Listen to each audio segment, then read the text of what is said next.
What's happening, sous chefs? It's your girl Sly. I'm Cardi at the Dawn. And we would like to invite you to listen to our newest podcast. Streaming on all podcast platforms. And you know what they say? If you can't take the heat, stay out of the kitchen. Brought to you by The Melting Pot.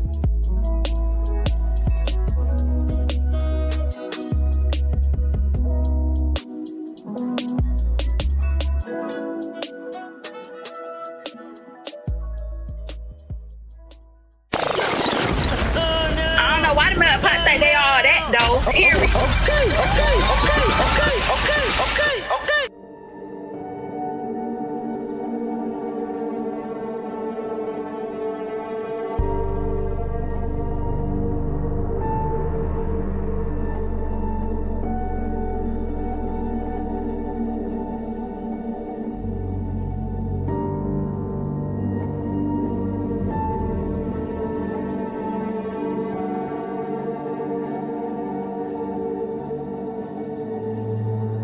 Hey, sous chefs, and welcome back to another installment here at the Melting Pot. I'm your host, Sly.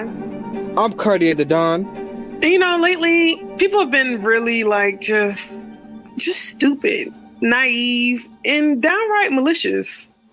So I have this friend. They came to me and they was like, yo, Sly, let me just ask you this question. Now, they did the thing when you know that they're talking about themselves, but they said, asking for a friend, right? Right. Theoretically, technically, they got this baby mama. Baby mama really been getting on their nerves. They under their skin. They are really at their wits' end. They wish that somebody would just come and ransack her and, just get rid of her so, she could be out their lives. And I'm just like, well, there's many ways to go about that and do that, right? I'm an avid TV watcher. Uh-huh. So, I'm just like, I've seen a lot of true crime shows. I've seen a lot of straight up murderous shows. And I've seen some more shows that are more sly with their approach, more sneaky. So it's just the fact of how you trying to go about it, theoretically for your friend of a friend. Basically, kept talking and they described what I believe is called murder for hire. Now, I don't know what the street term is. I guess a street term would technically be a hitman, right? And, it was all jokes and laughs. Hopefully, I'm not accomplice to nothing. I was just saying I watch TV and that's what happens in TV shows. But what that person chooses to do about his situation, that's on them. But I can say that he is not alone. Like our story today, there's a 36-year-old man who is convicted of killing and dismembering one of his employees in 2018 and covering up her death in an attempt to fraudulently obtain a life insurance policy. It better have been some money on. I'm telling you, you taking a life. Big money on, heavy on the money on, tough time. Right, I'm trying to tell you. We see this in the movies all the time. We hear, but it's just are you built like that? Well, anyway, Corey Martin was.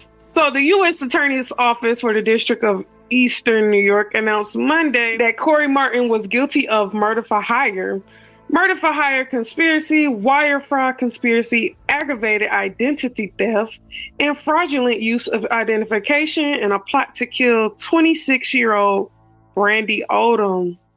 Martin faces a mandatory sentence of life in prison. So sad. Life in prison. You're going to rot now, Martin. Was the money really worth it?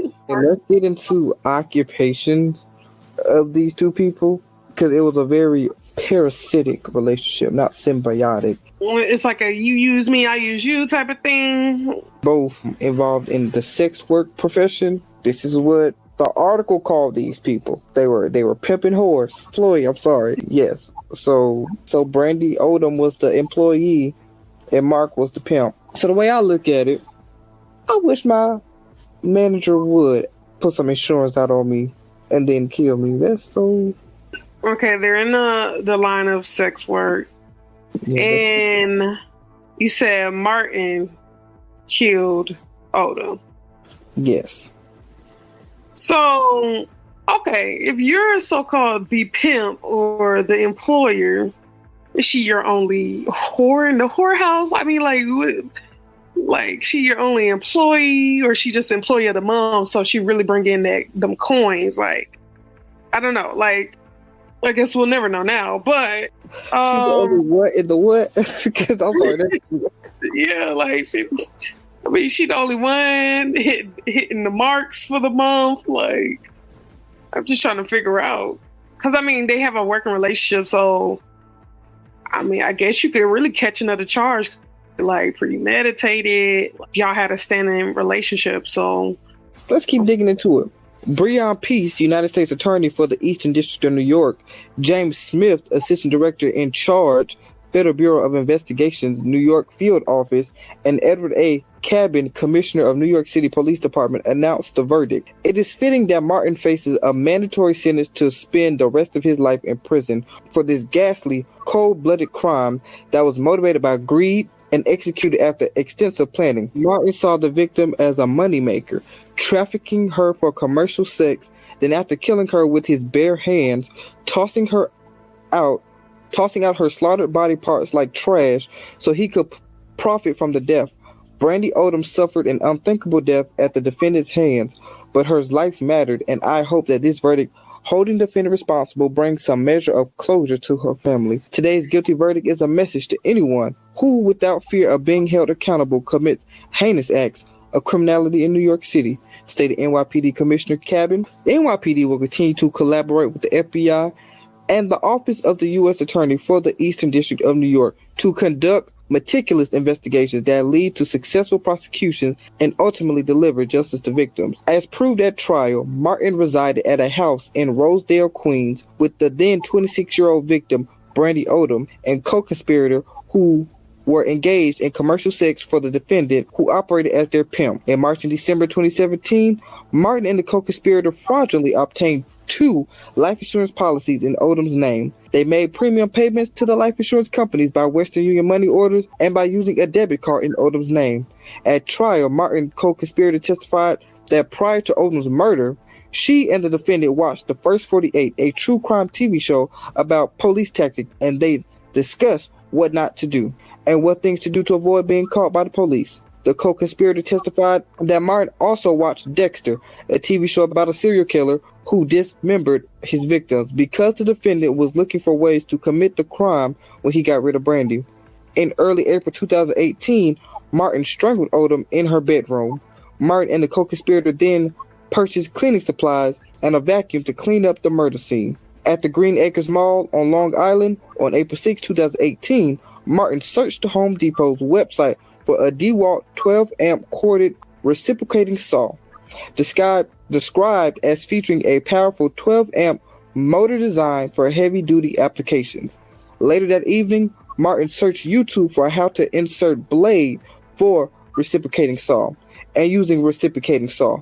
The co-conspirator testified that Martin used an electric saw to dismember the victim's corpse in the bathtub after covering every surface in the bathroom with heavy-duty black garbage bags to eliminate evidence of the killing.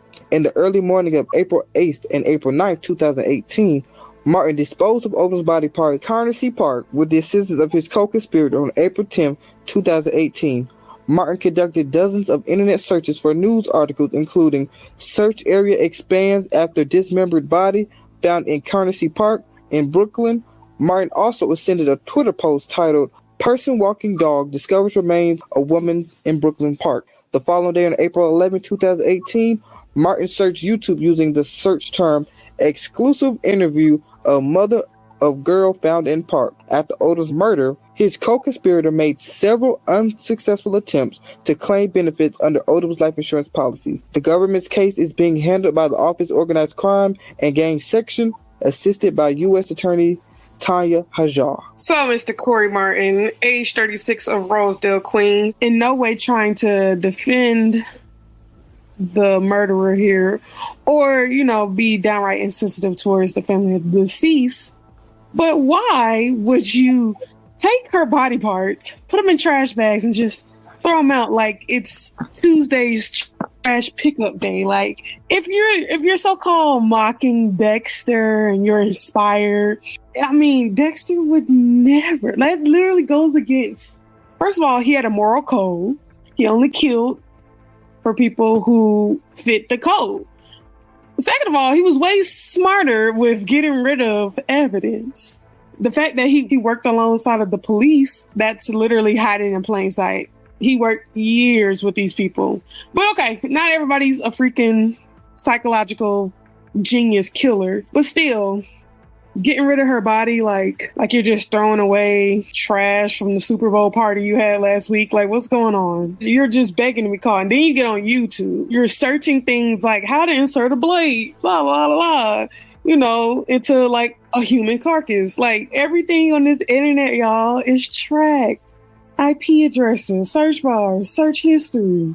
Come on, man. Like, it wasn't smart. Like, what's the golden question we're all wondering? How much was the insurance policy? Like, how much did you throw away your life for down the drain? Facing life in prison, you're not going to be able to spend jack squiggly squat. Like, interesting. Unfortunately, you guys, Corey Martin is not the only one out here on this murder for hire train. Within the past 48 hours, there has been a murder for hire case against a Philly businesswoman. There has been a murder for hire plot on a Kentucky woman who was tried for putting voodoo death spell on her husband. There has also been a murder for hire in Westwood, and Maria Gordon did end up pleading guilty. And we have a catfish murder for hire plot, which was planned by the worst offender who was seeking videos of death and child porn of a teen. That one's. Last but not least, we have an ex-Missouri principal who admits to a murder for hire plot of a teacher who was pregnant with his child. So y'all just out here hiring hitman left and right. And this is all within the past 48 hours. That's about 4 or 5 different cases. Teacher pregnant with a child? Yeah, so the principal killed the teacher who was pregnant with his child. But we're not going to talk in depth about each of these stories. But if you're interested, just let us know and we'll make an episode about it. If not, you can always hop on your local www webpage and find out the full story there, you know? But yeah, what's going on? Like, what's going on with the Hitman trial? It's a 2-for-1 special going on or like what? Well, I'm your host, Sly. I'm Carly the Don. And these are 2 individuals who are telling you not to off anybody. And if you do, you better be damn good at it. Be sure to follow us on all social media platforms, which include Instagram at The Real Melting Pot, THEE Real Melting Pot, The Melting Pot 16 on Twitter, and The Melting Pot Podcast on both YouTube and Facebook. Thank you for joining us today. No. That was country. Do that again. It was. I don't know. I'll get something. Cause it's late. Thank you for joining us today. No. All right. Thank you for joining us today. Don't forget to follow us on Facebook for more engaging conversations and updates. Stay connected and be a part of our community.